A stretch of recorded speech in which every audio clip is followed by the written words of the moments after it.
Hello dear student, कैसे आप सब। तो आज के अपने सब इस लेक्चर में देखने वाले हैं चैप्टर नंबर 3 जो न्यू एनसीईआरटी बुक के अनुसार है विद्यार्थी, जिसका नाम क्या है, रिप्रोडक्टिव हेल्थ। इस चैप्टर का नाम है रिप्रोडक्टिव हेल्थ। जो आप लोग बुक में देखिएगा वो रिप्रोडक्टिव हेल्थ होगा, इंट्रोडक्शन टू नहीं लिखा होगा। ठीक है, तो चलो बढ़ते हैं और इस चैप्टर से संबंधित जो भी वीवीआई पॉइंट है उसको समझने की कोशिश करते हैं। ठीक है, तो देखो विद्यार्थी, पहला क्वेश्चन क्या कर रहा है, प्रजनन स्वास्थ्य क्या है। प्रजनन स्वास्थ्य से आप क्या समझते हैं इसके बारे में बताइए। तो आप बैच में वैसे क्लास में पढ़े होइएगा विद्यार्थी। रिप्रोडक्टिव हेल्थ जो है डब्ल्यूएचओ के अनुसार उस व्यक्ति को कहा जाता है जो शारीरिक, मानसिक और सामाजिक रूप से क्या होगा, स्वस्थ होगा। उसी कंडीशन में हम उसे क्या कहते हैं, प्रजनन स्वास्थ्य। अगला पूछ देगा क्वेश्चन, बताइए प्रजनन स्वास्थ्य किसने परिभाषित किया, डब्ल्यूएचओ। फिर पूछ देगा डब्ल्यूएचओ का फुल फॉर्म बताइए, तो वर्ल्ड हेल्थ ऑर्गेनाइजेशन होता है, यानी विश्व स्वास्थ्य संगठन। नेक्स्ट क्वेश्चन है, प्रजनन स्वास्थ्य का मुख्य उद्देश्य क्या है बताइए। तो इसका विद्यार्थी मेन उद्देश्य है सुरक्षित और संतोषजनक प्रजनन जीवन सुनिश्चित करना ही प्रजनन स्वास्थ्य का मुख्य उद्देश्य है। अगला है, प्रजनन स्वास्थ्य के दो मुख्य घटक कौन कौन है। तो याद रखिएगा, एक है परिवार नियोजन और दूसरा है यौन संचारित रोगों की रोकथाम। ठीक है, यौन संचारित रोग जिसे हम लोग क्या कहते हैं, एसटीडी कहते हैं, सेक्सुअली ट्रांसमिटेड डिजीज कहते हैं। चलो अगला क्वेश्चन है, प्रजनन स्वास्थ्य की समस्याएं क्या है। यानी प्रजनन स्वास्थ्य की समस्या क्या है। तो प्रजनन अंगों की समस्या, किसी व्यक्ति को अगर रिप्रोडक्टिव पार्ट में कोई समस्या आ जाता है तो बोलने से झिझकता है विद्यार्थी, जो है ना। एसटीडी बीमारी हो गया विद्यार्थी, क्या होता है, कैसे फैलता है। बांझपन, बांझपन है ना, इनफर्टिलिटी। हमारे समाज में बहुत सारे ऐसे कपल्स रहते हैं जिसे कोई संतान नहीं है विद्यार्थी, तो इन सभी को दूर करना ही है कि नहीं, ये सारे प्रजनन स्वास्थ्य की समस्या हो गया और इनको दूर करना ही प्रजनन स्वास्थ्य का मुख्य उद्देश्य है। अगला है, परिवार नियोजन क्या है। तो संतान की संख्या और जन्म अंतर को नियंत्रित करना, है कि नहीं। परिवार नियोजन कार्यक्रम 1951 में भारत ही एक पहला देश है विद्यार्थी विश्व में जिन्होंने परिवार नियोजन कार्यक्रम को क्या किया, चालू किया। वो अलग बात है कि भारत के द्वारा जो है जनसंख्या कंट्रोल अभी तक नहीं हुआ है। ठीक है, चलो अगला है, जनसंख्या विस्फोट क्या है। तो सीधी बात विद्यार्थी, कम समय में जो तेजी से जनसंख्या बढ़ता है, यानी अधिक जन्म दर और कम मृत्यु दर के कारण जनसंख्या का तेज बढ़ना ही क्या कहलाता है, जनसंख्या विस्फोट। वैसे हम इसका पूरा नाम बता दिए हुए थे, डब्ल्यूएचओ का पूरा नाम क्या होता है, वर्ल्ड हेल्थ ऑर्गेनाइजेशन, यानी विश्व स्वास्थ्य संगठन। अगला है विद्यार्थी, एमटीपी का पूरा नाम बताइए। तो इसका होता है मेडिकल टर्मिनेशन ऑफ प्रेगनेंसी, यानी गर्भपात का चिकित्सीय अंत या गर्भपात का चिकित्सीय समापन होता है। ठीक है, अगला है, भारत में एमटीपी अधिनियम कब पारित हुआ। तो याद रखिएगा 1971 में। कब पारित हुआ, 1971 में। अगला है, परिवार नियोजन का उद्देश्य क्या है। परिवार नियोजन जो कार्यक्रम है इसका मेन उद्देश्य क्या है। तो जनसंख्या संतुलन और मातृ स्वास्थ्य को बढ़ावा देना, जनसंख्या कंट्रोल हो विद्यार्थी। ठीक है, अगला है, किशोरावस्था क्या है। क्या है विद्यार्थी, किशोरावस्था क्या है। तो बचपन और व्यस्कता, यानी कि जो बचपन है और जब वो जवान होता है इसके बीच का समय ही क्या कहलाता है विद्यार्थी, किशोरावस्था। किशोरावस्था की आयु सीमा पूछ देगा विद्यार्थी, तो 13 से 19 वर्ष या 13 से 18 वर्ष। अगला है, यौन यौवन क्या है, यानी प्यूबर्टी क्या है। तो वह समय जब प्रजनन अंग कार्य करने लगता है, यानी रिप्रोडक्टिव अंग जब काम करने लगता है विद्यार्थी, तो उस अवस्था को ही यौवन अवस्था कहा जाता है। ठीक है, अगला है, माध्यमिक यौवन लक्षण क्या है। तो वे लक्षण जो पुरुषों और महिला में यौवन के बाद दिखाई देता है। फॉर एग्जाम्पल, लड़का में दाढ़ी मूछों का होना, जैसे देखो दे दिया विद्यार्थी। पुरुषों में माध्यमिक यौन लक्षण का उदाहरण दे तो दाढ़ी होना, मूछ होना, आवाज का भारीपन होना, एटसेट्रा। अगला है, महिला में माध्यमिक यौन लक्षण का उदाहरण क्या होता है। तो स्तनों यानी ब्रेस्ट का विकास होना, डेवलपमेंट होना। ठीक है, अगला है विद्यार्थी, व्यक्तिगत स्वच्छता क्या है। तो शरीर और प्रजनन अंगों की सफाई, यानी हम अपनी बॉडी को और रिप्रोडक्टिव ऑर्गेन को, है ना, साफ सफाई करे, वही व्यक्तिगत स्वच्छता कहलाता है। ठीक है। अगला है प्रजनन शिक्षा क्यों महत्वपूर्ण है। तो प्रजनन शिक्षा इसीलिए महत्वपूर्ण है विद्यार्थी, ताकि सुरक्षित प्रजनन व्यवहार और जागरूकता हो सके। ठीक है। अगला है मातृ स्वास्थ्य क्या है। तो गर्भावस्था, जब एक मदर जो है गर्भावस्था में रहती है उस समय बच्चे के जन्म के दौरान और प्रसवोत्तर महिला का स्वास्थ्य, यानी बच्चे को जब जन्म दे दी महिला तो उसके बाद जो है उसका देखभाल कैसे करना है, इन चीज़ों के बारे में इन चीज़ों के बारे में बताया जाता है। ठीक है। तो ये सारे के सारे मातृ स्वास्थ्य के अंतर्गत आ जाते हैं। अगला है वर्तमान, भारत की वर्तमान अनुमानित जनसंख्या कितनी है। तो याद रखिएगा लगभग 1.4 अरब से अधिक है भारत की जनसंख्या। अगला है जनसंख्या विस्फोट के कारण क्या है। बताइए जनसंख्या विस्फोट के कारण क्या है। तो उच्च जन्म दर, बच्चे का जो ज़्यादा जन्म हो रहा है, और बेहतर चिकित्सीय सुविधा ही जनसंख्या विस्फोट का कारण है। जनसंख्या वृद्धि को नियंत्रित करने के 2 उपाय बताइए। कौन कौन से उपाय है। तो बहुत सारा है। परिवार नियोजन कार्यक्रम है जिसे शिक्षित ने अपनाया भी है, हम दो हमारे दो, है ना। गर्भ निरोधक अलग अलग प्रकार के आता है विद्यार्थी। ठीक है। तो इन चीज़ों का उपयोग करके हम जनसंख्या वृद्धि को नियंत्रित कर सकते हैं, यानी कंट्रासेप्टिव मेथड का उपयोग करके। गर्भ निरोधक क्या विद्यार्थी। तो गर्भ को जो रोकने वाला उपाय होगा, यानी निषेचन या गर्भाधारण को रोकने की विधि क्या कहलाता है। गर्भ निरोध कहलाता है। गर्भ निरोध के प्रकार कौन कौन से हैं। तो 5 प्रकार का आपने सब देखे थे। अब यहाँ पर 4 प्रकार का जो भी दिया है, जैसे कि प्राकृतिक हो गया, नेचुरल मेथड, अवरोधक यानी बैरियर मेथड पढ़े हुइएगा, रासायनिक हो गया विद्यार्थी, रासायनिक कहिए या इंट्रा यूटेराइन डिवाइसेज कहिए, शल्य क्रियात्मक स्टेरिलाइजेशन हो गया जिसके अंतर्गत वैसेक्टोमी और ट्यूबेक्टोमी को देखते होइएगा। अगला है सबसे सुरक्षित गर्भ निरोधक कौन सा है। सबसे सुरक्षित पूछेगा वो कॉन्डोम हो जाता है। क्या हो जाता है। कॉन्डोम। ठीक है। जिसे निरोध भी कहते हैं। अगला है प्राकृतिक गर्भ निरोधक कौन है। तो 3 देखे होइएगा, जिसमें एक है विद्यार्थी संयम या फिर कालचक्र पद्धति। इसके बाद है अवरोधक विधियां क्या है। तो अवरोधक विधियां जिसे बैरियर मेथड कहते हैं, तो वह मेथड जिसमें अंडाणु और शुक्राणु को मिलने से रोका जाता है, शुक्राणु को अंडाणु तक पहुंचने से रोका जाता है, वो सारा विधियां अवरोधक विधियां कहलाता है। और अवरोधक विधियां का उदाहरण पूछ देगा क्या होता है विद्यार्थी। तो कॉन्डोम यानी निरोध हो जाता है, डायफ्राम हो जाता है, वॉल्ट्स हो जाता है, सर्वाइकल कैप हो जाता है, एटसेट्रा। ठीक है। अगला है रासायनिक विधि क्या है। रासायनिक विधि विद्यार्थी जिसमें हम विभिन्न प्रकार के क्रीम या गोली का उपयोग करते हैं। ठीक है। तो दे दिया एस्पर्मिसाइडल क्रीम या गोली, स्पर्म को नष्ट करने वाला जो क्रीम होगा, गोली होगा, वो सारा रासायनिक विधि के अंतर्गत आ जाएगा। ठीक है। अगला है हार्मोनल गर्भ निरोधक क्या है। हार्मोनल गर्भ निरोधक का मतलब ऐसा गर्भ निरोधक जिससे हार्मोन रिलीज होता है, एस्ट्रोजन और प्रोजेस्टेरोन वाली जो गोलियां हैं वो सारा का सारा हार्मोनल गर्भ निरोधक के अंतर्गत आ जाता है। अगला है आईयूडी क्या है। क्या विद्यार्थी। IUD intra uterine devices. तो ऐसा डिवाइस जिसे गर्भाशय के अंदर डाली जाती है या गर्भाशय के अंदर लगाया जाता है, उसी को इंट्रा यूटेराइन डिवाइस कहा जाता है। आईयूडी का उदाहरण पूछ देगा विद्यार्थी। तो कॉपर टी हो गया, कॉपर 7 हो गया, मल्टीलूट 375 हो गया, LNG-20 हो गया। अब देखो आंसर यहाँ पर हम एक दिए हैं, लेकिन इससे संबंधित हम कितना आंसर मुंह से भी बता देते हैं, तो इसे अच्छे से वीडियो को देखते रहो। ठीक है। ऑब्जेक्टिव भी लगभग यहीं से रहेगा। कॉपर टी का कार्य क्या है। कॉपर टी का एक ही काम है, निषेचित अंडाणु का गर्भाधारण में स्थिति होने से रोकना। जो फर्टिलाइज्ड एग है उस एग का गर्भाधारण नहीं होने देना।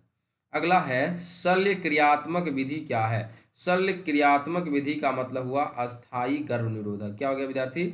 अस्थायी, परमानेंट, यानी जो कोई व्यक्ति स्टेरिलाइजेशन अब करा लिया तो अब उसे फ्यूचर में संतान नहीं होगा, या जो कपल अब संतान नहीं लेना चाहता है वो उन व्यक्तियों के लिए यह शल्य क्रिया विधि है या स्टेरिलाइजेशन मेथड। ऊपर बता चुके हैं कि पुरुष में जो नसबंदी होता है जिसे स्टेरिलाइजेशन कहते हैं विद्यार्थी, उसे वैसेक्टोमी या वासेक्टोमी कहते हैं। और वही महिला में जो होता है विद्यार्थी उसे हम ट्यूबेक्टोमी कहते हैं। अगला है एस्पेंसिंग मेथड क्या है। तो स्पेंसिंग मेथड कहता है अस्थायी गर्भनिरोधक विधियां जो बच्चों के बीच अंतराल बनाए रखता है उसी को स्पेंसिंग मेथड कहा जाता है, जिसमें कॉपर टी आ जाता है एटसेट्रा। अगला है निरोध की विफलता की दर, यानी कॉन्डोम की विफलता की दर कितनी होती है, तो लगभग 2 से 5% होती है। ठीक है। अगला है कॉन्डोम के लाभ। कॉन्डोम के लाभ क्या है, तो इसका एक ही लाभ है विद्यार्थी, गर्भाधारण को रोकना और साथ ही साथ विद्यार्थी यौन संचारित रोगों से सुरक्षा। ठीक है। अगला है यौन संचारित रोग क्या है, तो वे बीमारी जो सेक्सुअल कांटेक्ट में आने से फैलता है, नहीं, रोग जो यौन संपर्क से फैलता है उसी को यौन संचारित रोग कहते हैं, यानी एसटीडी कहते हैं। अगला है एसटीडी यानी सेक्सुअल ट्रांसमिटेड डिजीज का दूसरा नाम क्या है, तो वेनेरियल डिजीज। क्या है विद्यार्थी, वेनेरियल डिजीज। अगला है एसटीडी के 2 उदाहरण दे, तो एड्स हो गया, सिफिलिस हो गया, गोनोरिया हो गया एटसेट्रा। एड्स का कारण कौन सा वायरस है, तो याद रखिएगा एड्स का कारण एचआईवी वायरस है। कौन सा कारण है, एड्स का एचआईवी वायरस। एड्स का पूरा नाम क्या है विद्यार्थी, तो एक्वायर्ड इम्यूनो डेफिशिएंसी सिंड्रोम। ठीक है। एचआईवी का पूरा नाम पूछ देगा तो क्या कहिएगा, ह्यूमन इम्यूनो डेफिशिएंसी वायरस। इसके बाद एचआईवी कैसे फैलता है, तो यौन संपर्क के द्वारा फैलता है, रक्तस्राव के द्वारा जो है, या ब्लड ट्रांसफ्यूजन के द्वारा, या फिर ये मदर से बच्चों में भी ट्रांसफर हो जाता है। ठीक है। अगला है 2 बैक्टीरियल एसटीडी के नाम बताइए। ऐसा सेक्सुअली ट्रांसमिटेड डिजीज जो बैक्टीरिया के द्वारा फैलता है, तो वो एक गोनोरिया है, एक सिफिलिस है। इसके बाद है एक वायरल एसटीडी का नाम दे दो। वायरस के द्वारा होने वाला जो एसटीडी है उसका नाम है एड्स। एक प्रोटोजोआ के द्वारा होने वाला एसटीडी का उदाहरण दे, तो वह है ट्राइकोमोनियसिस। क्या है विद्यार्थी, ट्राइकोमोनियसिस। ठीक है। चलो अगला क्वेश्चन क्या विद्यार्थी, कौन सा एसटीडी जिगर को प्रभावित करता है, तो वो है विद्यार्थी हेपेटाइटिस बी। कौन सा है, हेपेटाइटिस बी। एसटीडी से बचाव कैसे किया जा सकता है विद्यार्थी, तो सुरक्षित यौन व्यवहार और जागरूकता, लोगों को जागरूक कीजिए एसटीडी बीमारी के बारे में कितना खतरनाक होता है। ठीक है जी, और सुरक्षित यौन व्यवहार। ठीक है। अगला है एसटीडी से कौन सा आयु वर्ग के अधिक प्रभावित होता है, कौन सा आयु वर्ग, तो याद रखिएगा युवा, जो खास करके 15 से 24 वर्ष के व्यक्ति है वो ज़्यादातर ही एसटीडी बीमारी से प्रभावित होते हैं। अगला है क्या एड्स का इलाज संभव है, नहीं, केवल नियंत्रित किया जा सकता है, इसका कोई इलाज नहीं। एचआईवी संक्रमण का पता कौन से टेस्ट से लगाया जाता है, एलाइजा टेस्ट, याद रखिएगा। और एलाइजा टेस्ट का फुल फॉर्म भी याद रखना, एंजाइम लिंक्ड इम्यूनो सॉर्बेंट एस्से। ओके। अगला है कि एड्स के लक्षण क्या विद्यार्थी, एड्स जो हो जाएगा किसी व्यक्ति में तो क्या लक्षण, वजन कम हो जाएगा, बुखार आएगा, थकान महसूस होगा, रोग प्रतिरोधक क्षमता कम होना एटसेट्रा। सिफिलिस के लक्षण क्या है, किसी व्यक्ति को सिफिलिस हो जाएगा तो जन्नांग में घाव और चकत्तेदार दाने, यानी रिप्रोडक्टिव ऑर्गेन में घाव हो जाएगा और चकत्तेदार दाना के जैसा घाव निकल जाएगा। ठीक है। अगला है गोनोरिया का कारण बताइए, गोनोरिया किसके कारण होता है, तो याद रखिएगा बैक्टीरिया के कारण, और जिस बैक्टीरिया के कारण होता है उसका नाम है नाइजीरिया गोनोरिया। क्या नाम है, नाइजीरिया गोनोरिया। एसटीडी से बचाव के उपाय बताइए विद्यार्थी, तो सुरक्षित यौन संबंध और स्वास्थ्य शिक्षा। ठीक है। बांझपन क्या है, तो जब कोई दंपति संतान पैदा न कर पाए, यानी संतान उत्पन्न करने में असमर्थता ही बांझपन है। बांझपन के 2 कारण बताइए, बहुत सारा कारण है, एक चलो वैसे 2 कारण है, तो एक है हार्मोनल असंतुलन और दूसरा है अंडवाहिनी का अवरुद्ध होना। यानी अंडवाहिनी का अवरुद्ध होना का मतलब ओवा का जो रास्ता होता है या स्पर्म को पहुंचने का रास्ता जो होता है वही क्या हो जाता है विद्यार्थी, क्षतिग्रस्त हो जाता है या ब्लॉक हो जाता है। चलो अगला है ART क्या है, क्या विद्यार्थी, ART क्या पूछ रहा आपने सबको, ART क्या है, तो पूरा नाम है इसका असिस्टेड रिप्रोडक्टिव टेक्नोलॉजी, यानी सहायक प्रजनन तकनीक। अगला है IVF का, IVF क्या है, तो याद रखिएगा इन विट्रो फर्टिलाइजेशन। IVF क्या है, इन विट्रो फर्टिलाइजेशन, यानी कि लेबोरेटरी के अंदर फर्टिलाइजेशन करने का एक तकनीक है। ठीक है। IVF का पूरा नाम वही ऊपर में जो लिखा है, in vitro fertilization. Okay. Next है टेस्ट ट्यूब बेबी क्या है, तो IVF द्वारा जन्मा जो बच्चा हुआ, यानी कि शरीर के बाहर इसका क्या होगा, फर्टिलाइजेशन होगा एक लेबोरेटरी में, ठीक है। और फिर लेबोरेटरी से जो है ओभा को कहाँ पर छोड़ दिया जाएगा, गर्भाशय के अंदर या फेलोपियन ट्यूब के अंदर। जिफ्ट क्या है, तो याद रखना gamete intra fallopian transfer. GIFT विधि में डायरेक्ट क्या किया जाता है, ओभा को या ओभा स्पर्म दोनों को फेलोपियन ट्यूब में ट्रांसफर कर दिया जाता है। जिफ्ट जब जायगोट को फेलोपियन ट्यूब के अंदर ट्रांसफर किया जाता है तो उसे जायगोट इंट्रा फेलोपियन ट्रांसफर कहा जाता है, ठीक है। अगला है आईसीएसआई क्या है, तो याद रखिएगा इंट्रासाइटोप्लाज्मिक एस्पर्म इंजेक्शन। क्या है, इंट्रासाइटोप्लाज्मिक एस्पर्म इंजेक्शन। एआई क्या है विद्यार्थी, एआई क्या है, तो आर्टिफिशियल इंसेमिनेशन। एआई क्या है विद्यार्थी, आर्टिफिशियल इंसेमिनेशन। सरोगेसी पूछ देगा, सरोगेसी क्या है, तो किसी अन्य महिला द्वारा बच्चा गर्भाधारण करना। मतलब पति पत्नी है, लेकिन एक कपल है और उस कपल का पत्नी जो है वो बच्चे पैदा नहीं करना चाहती है, तो आईवीएफ टेक्नोलॉजी के द्वारा विद्यार्थी वो जो दंपति है, पति पत्नी जो है, उसे लेबोरेटरी में उसी के ओवा स्पर्म को रख करके फर्टिलाइजेशन करा दिया जाता है और एक दूसरा महिला रहता है विद्यार्थी, और वो महिला जो है 9 महीने के लिए अपना पैसे लेती है और उसके बच्चे को अपने गर्भ में संभाल करके रखती जो है, उसी को सरोगेसी कहा जाता है, ठीक है।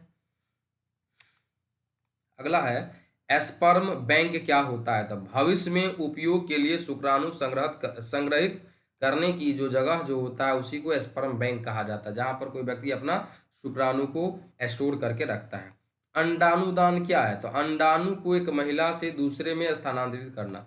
एक व्यक्ति फीमेल जो है विद्यार्थी, फीमेल में हर मंथ जो है एक एक ओवा का निर्माण होता है, फर्टिलाइजेशन हुआ तब तो ठीक है, नहीं तो वो नष्ट ही हो जाएगा। तो एक महिला जो अपना ओभा जो देती है दूसरे महिला को, उसी को अंडानुदान कहा जाता है। अगला है भ्रूण स्थानांतरण क्या है, तो भ्रूण को गर्भाशय में जो डाला जाता है जिसे आईयूटी भी कहा जाता है, इंट्रा यूटेराइन ट्रांसफर कहा जाता है, ठीक है जी। तो इसमें भ्रूण को ट्रांसफर किया जाता है। अगला है ART क्यों प्रयोग की जाती है, तो याद रखिएगा बांझ दंपतियों को संतान प्राप्त करने में। जो दंपति निसंतान है वह दंपति ART विधि का उपयोग करके बच्चे पैदा कर सकते हैं। अगला है अंडोत्सर्जन नियंत्रित करने वाला हार्मोन कौन सा है, वो है ल्यूटेनाइजिंग हार्मोन। कौन सा हार्मोन है, ल्यूटेनाइजिंग हार्मोन। अगला है फॉलिकल वृद्धि को नियंत्रित करने वाला हार्मोन कौन सा है, बताइए, तो याद रखिएगा FSH है। कौन सा है, FSH। FSH का पूरा नाम फॉलिकल स्टिमुलेटिंग हार्मोन। अगला है हार्मोनल चिकित्सा क्या है, तो बांझपन का इलाज जब हार्मोन के द्वारा किया जाता है तो उसी को हार्मोनल चिकित्सा कहा जाता है। IVF की सफलता की दर कितनी होती है विद्यार्थी, तो 30 से 40%। कितनी होती है, 30 से 40%। अगला है कि प्रजनन जागरूकता क्या है, तो प्रजनन अंगों और प्रजनन स्वास्थ्य के बारे में जानकारी देना ही प्रजनन जागरूकता है। अगला है यौन शिक्षा क्यों आवश्यक है विद्यार्थी, तो सुरक्षित यौन व्यवहार और भ्रांतियों से बचने के लिए, ठीक है। गर्भावस्था पूर्व देखभाल क्या है, गर्भावस्था पूर्व देखभाल, तो एक गर्भवती महिला के द्वारा जो बच्चे का जन्म होता है, ठीक है, 1 मिनट, गर्भावस्था पूर्व, ठीक है, तो गर्भवती महिला की नियमित स्वास्थ्य जांच और देखभाल करना ही गर्भावस्था पूर्व देखभाल कहलाता है। अगला है गर्भावस्था पश्चात, जब गर्भावस्था खत्म हो जाता है उसके बाद देखभाल क्या है, तो प्रसव के बाद महिला की स्वास्थ्य और पोषण की देखभाल जो किया जाता है उसी को गर्भावस्था पश्चात देखभाल कहा जाता है, ठीक है। मातृ मृत्यु दर पूछ देगा विद्यार्थी, मातृ मृत्यु दर क्या है, तो याद रखिएगा गर्भावस्था या प्रसव के दौरान महिला की मृत्यु जो होता है उसी को मातृ मृत्यु दर। उसी तरीके से शिशु मृत्यु दर, बच्चे के जन्म के दौरान जब विद्यार्थी शिशु का जो मृत्यु होता है उसी को क्या कहा जाता है, शिशु मृत्यु दर। तो लिखा जन्म के बाद 1 वर्ष तक बच्चे का जन्म हुआ, तो जन्म से लेकर के 1 वर्ष के अंदर में जो बच्चे का जो मृत्यु होता है उसी को शिशु मृत्यु दर कहा जाता है। फिर अगला क्वेश्चन RCH कार्यक्रम क्या है, तो याद रखिएगा reproductive and child health care programme जो है, reproductive and child health care programme यानी प्रजनन और बाल स्वास्थ्य कार्यक्रम, ठीक है। RCH कहलाता है। अगला है RCH कब शुरू हुआ विद्यार्थी, क्या है RCH कब शुरू हुआ, तो याद रखिएगा 1997 में। अगला है RCH का उद्देश्य क्या है, तो महिलाओं और बच्चों के स्वास्थ्य में सुधारना ही RCH का उद्देश्य है। अगला है आशा क्या है, आशा क्या है, ठीक है, तो ग्रामीण स्वास्थ्य कार्यकर्ता जो होता है, देखिएगा विद्यार्थी हर एक ग्राम में है कि नहीं, हर एक पंचायत में आशा होती है कि नहीं, जो किसी प्रकार का अगर कुछ होता है विद्यार्थी महिला को, तो उस समय वो देखभाल करती है, ठीक है। आशा, चलो आशा योजना किसने शुरू किया था, तो भारत सरकार ने NRHM के तहत जो है इसे शुरू किया था। NRHM का पूरा नाम पूछ देगा तो क्या हो जाएगा, नेशनल रूरल हेल्थ मिशन, ठीक है। अगला है NRHM कब शुरू हुआ था, तो याद रखिएगा 2005 में। कब, 2005 में। NRHM का उद्देश्य क्या है विद्यार्थी, ग्रामीण स्वास्थ्य सेवा में सुधारना ही NRHM का उद्देश्य है। इसके बाद है टीकाकरण क्या है, क्या विद्यार्थी टीकाकरण क्या है, तो बच्चों को रोगियों से बचाने के लिए वैक्सीन जो दिया जाता है उसी को टीकाकरण कहा जाता है। शिशुओं को कौन से 2 टीके दिए जाते हैं, तो याद रखिएगा एक है BCG का टीका, दूसरा है पोलियो का टीका, ये 2 टीका दिया जाता है। अगला है गर्भावस्था पूर्व देखभाल क्या शामिल है, तो समय समय पर स्वास्थ्य जांच करना, पोषण और आवश्यक दवाएं ही गर्भावस्था पूर्व देखभाल है। मतलब जब कोई महिला के गर्भ में बच्चे रहता है तो उस समय हमें क्या क्या केयर करना है, वही चीज़ गर्भावस्था पूर्व देखभाल में आता है, ठीक है। अगला है प्रारंभिक विवाह क्यों आवश्यक नहीं है, प्रारंभिक मतलब शुरू में ही, तो यह स्वास्थ्य समस्याओं और प्रसव जटिलताओं का कारण बन सकता है विद्यार्थी, इसीलिए बच्चे को कम उम्र में शादी नहीं करना चाहिए। भारत में विवाह की कानूनी आयु क्या है, तो आपको पता होगा लड़की का 18 वर्ष और लड़का का 21 वर्ष, ठीक है। अगला है लास्ट क्वेश्चन कि प्रजनन